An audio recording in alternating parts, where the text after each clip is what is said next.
FC கட்டண உயர்வை மத்திய அரசு திரும்ப பெற வலியுறுத்தி மன்னார்குடியில் லாரி உரிமையாளர்கள் போராட்டத்தில் ஈடுபட்டுள்ளனர். 500க்கும் மேற்பட்ட லாரி உரிமையாளர்கள் ஊர்வலமாக வந்து தலைமை தபால் நிலையம் முன்பாக மத்திய அரசுக்கு எதிராக முழக்கங்களை எழுப்பினர். மேலும் விவரங்களோடு இணைகிறார் செய்தியாளர் மதிராஜ். வணக்கம் மதிராஜ், விவரங்கள்.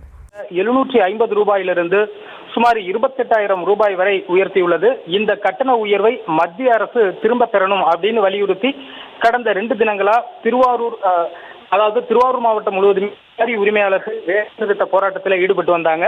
இதனால திருவாரூர் மாவட்டம் முழுவதும் 3000க்கும் மேற்பட்ட லாரிகள் இயக்கப்படாமல் இருந்தது. இதனால இந்த பகுதியில இப்ப அறுவடை பணிகள் நடைபெற்று இருக்கிறதுனால நேரடி நெல் கொள்முதல் நிலையங்கள்ல இருந்து நெல் பிற இடங்களுக்கு எடுத்துச் செல்லும் பணி முற்றிலுமாக பாதிக்கப்பட்டது. இந்த நிலையில மத்திய அரசு லாரிகளுக்கான தகுதி சான்றிதழ் கட்டண உயர்வை திரும்ப பெறணும் அப்படின்னு வலியுறுத்தி இது சம்பந்தமா நடவடிக்கை எடுக்கணும் அப்படின்னு வலியுறுத்தியும் தமிழக அரசை கண்டித்தும் மன்னார்குடியில இன்றைக்கு லாரி உரிமையாளர்கள் ஆர்ப்பாட்டத்தில் ஈடுபட்டாங்க. மன்னார்குடி தேரடியிலிருந்து லாரி உரிமையாளர்கள் ஒரு 500க்கும் மேற்பட்டோர் ஊர்வலமாக திரண்டு வந்து மன்னார்குடி தலைமை தபால் நிலையம் முன்பாக மத்திய அரசை கண்டித்து இந்த லாரி கட்டண உயர்வை திரும்ப வலியுறுத்தி கண்டன கோஷங்களை எழுப்பி முழக்கமிட்டாங்க.